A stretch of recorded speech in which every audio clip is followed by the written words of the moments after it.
loser countries such as Canada and also the UK, United Kingdom of Great Britain, Northern Ireland, all they do is apology after apology, but they don't actually do anything or take any actions to stop discrimination from happening towards their own citizens, their own legal residents, people with permission who can stay in Canada or the UK. When you look at all of these factors and examples of instances where people get discriminated, whether they be citizens, illegal immigrants, or whatever, or lawful permanent residents, the whole system does not work. They keep apologizing after apology after apology, but nothing ever gets done, and the same mistakes just get repeated again. And for those HK Hong Kong folks who think that there's immigration pathway for them either through the UK or Canada, that's false news.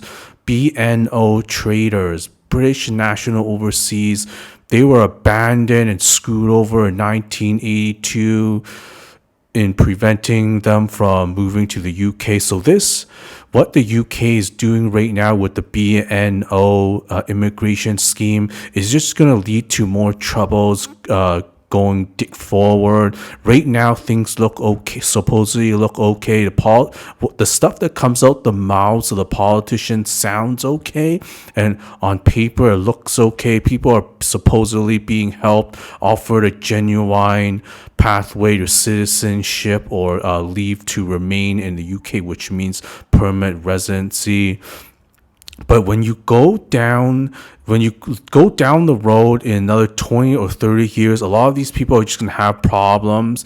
It's just like the Windrush generation of the UK. So it's called Windrush generation because one of the ships that brought over people from the Caribbean, Latin America, South America, bringing over those people who were British subjects to UK, they had the full right to remain, work, live in the UK and whatever. So these people went over with their parents to the UK because they were British subjects, Commonwealth citizens. These people had the legal right to stay in the UK, be part of society in the UK. So that's what they did. They went to school with everybody else, even with the British folks who were born in the UK, finished elementary school, high school, university, post-secondary, got a job, paid in a pension, funds. They were part of society, got healthcare services, paid taxes, and whatever, had families, the normal stuff. So, and back in like 2018, somewhere around there, they're getting rounded up and deported because of the UK Home Office hostile environment policy, where they try to make life as hard as possible on people who are not UK citizens or supposedly don't have the right to remain in the UK.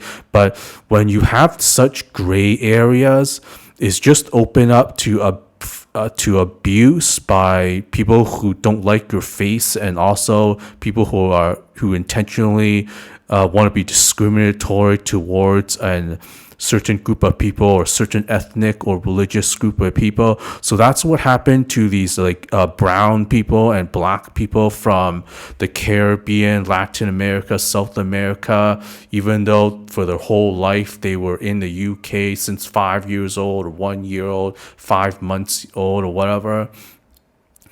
So nobody in the 1950s or 1970s or whatever thought that this was going to be a problem for British subjects who had the full legal right to go live and work in the UK and be part of society. So this is going to be a problem for those British national overseas people from Hong Kong going forward. Right now, not a problem. People are being optimistic and rosy, but there's going to be a lot of legal problems. And over here in Canada, province of BC, Canada, where I'm from, they're also starting to do this now. Let's check what's the requirement to have a BC driver's license from the province of British Columbia in Canada?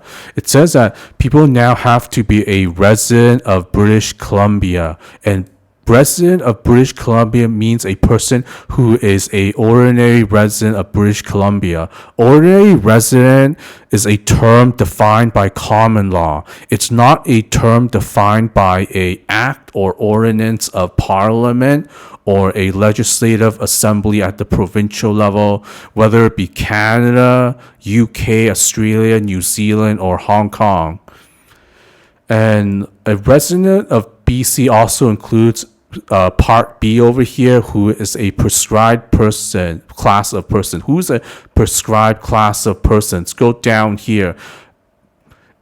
People who cease to be an ordinary resident within the last 90 days. So if you cease to be an ordinary resident or stop being an ordinary resident of BC, within the 90 days after that, you're still considered a BC resident for in case if you want to go back, move back. So it gives people, like, if people go work somewhere else or study somewhere else, things don't work out, they want to come home, that's fine.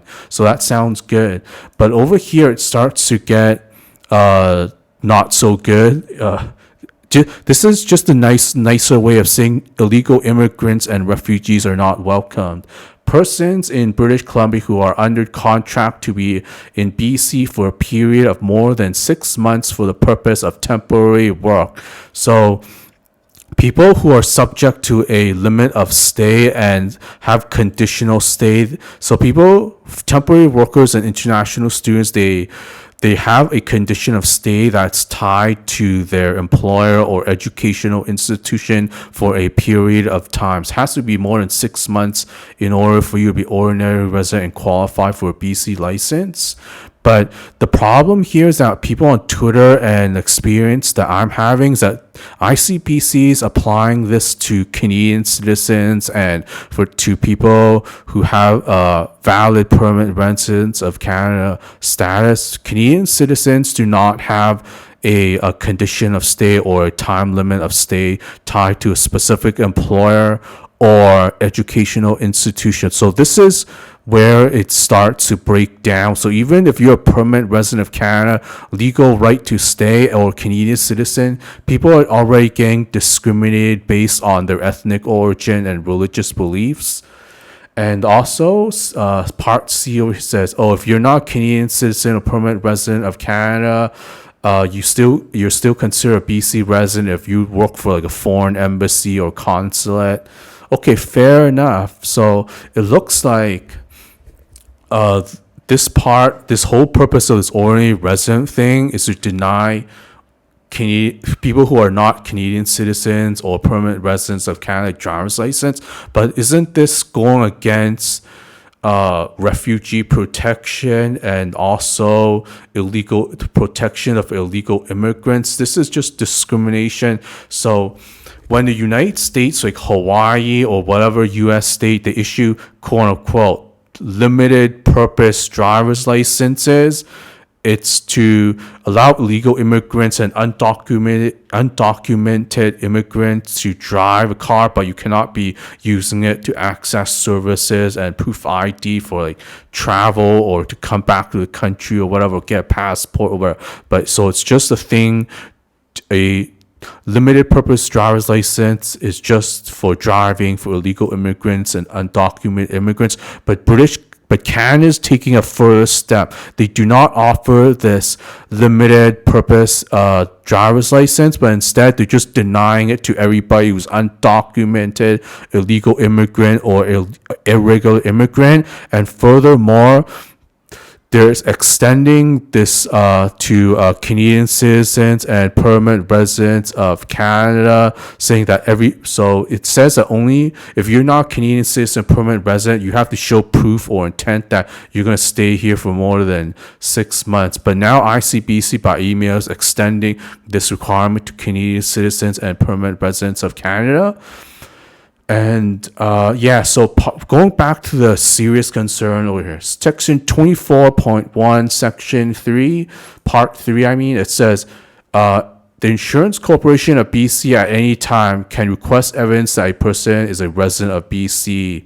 So isn't this sounding like Nazi Germany, East Germany, or the Soviet Union, where anyone could just get a phone call from the government or something in the postal mail at your house that says, "Oh, you have to report to your ICBC driver's license and show your face and show your bank card, credit card statement, bank statement, whatever, showing that you're actually living here. You have to report to them like it's Nazi Germany," or you get something in the mail and you got to phone in or send something proof of life in Canada or Vancouver. This is just this is just tyranny now. And this guy Connor over here on Reddit said he's denied government issued photo ID such as driver's license based on his ethnicity or whatever, being outside stranded in Hong Kong or whatever for like a few months or a year, because COVID happened in Hong Kong and mainland China way after Canada. So if a government bureaucrat does not like your face because your face is a rat's ass to them, or they just don't like the color of your skin or the color of your hair or whatever, you're going to get screwed. You cannot board domestic flights without government issued photo ID. You're not going to withdraw money from the bank, make bank transfers, pick up online orders at Canada Post, FedEx, or UPS. This is a slippery slope for what that Canada is headed down. This is a slippery slope for the UK and all your typical demo crazy countries saying, "Oh, it's all about human rights. We have human rights over here." But just look at how people are getting treated now. Not just illegal immigrants, undocumented immigrants, or irregular migrants, but Canadian citizens, permanent residents, United Kingdom citizens, and whatever. This is just going too far. No freedom. They just do all this China bashing and hating on the Western media to distract the citizens, to distract the population, to hide what they're doing in their own country.